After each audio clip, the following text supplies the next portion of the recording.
पंडित दीनानाथ के पोते ने श्राद्ध पर्व पर पूछा, दादाजी यह श्राद्ध पर्व क्यों मनाया जाता है?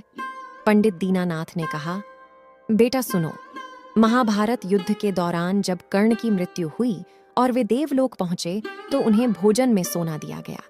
कर्ण को कुछ समझ नहीं आया। उन्होंने देवदूतों से कहा, खाने में अन्न के बदले आप मुझे सोना दे रहे हैं, ऐसा क्यों?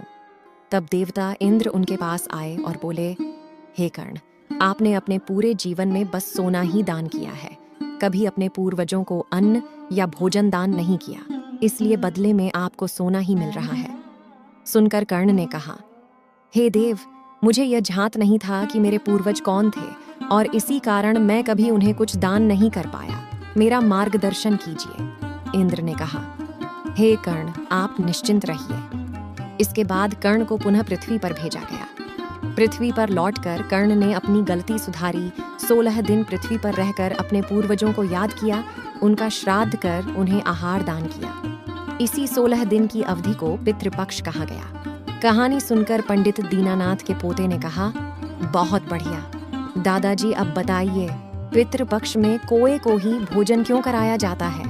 पंडित दीनानाथ ने पोते को बताते हुए कहा, पुरातन कथा के अनुसार एक बार कौवे ने माता सीता के पैरों में छूंछ मार दिया था। इस पर भगवान राम क्रोधित हो गए।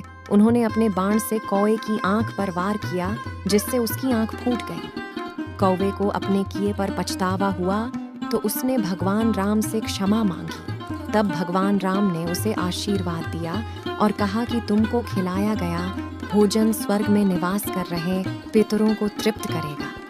तब से कौवे को भोजन खिलाने का विशेष महत्व है। कहानी सुनकर पंडित जी का पोता तालियां बजाने लगा।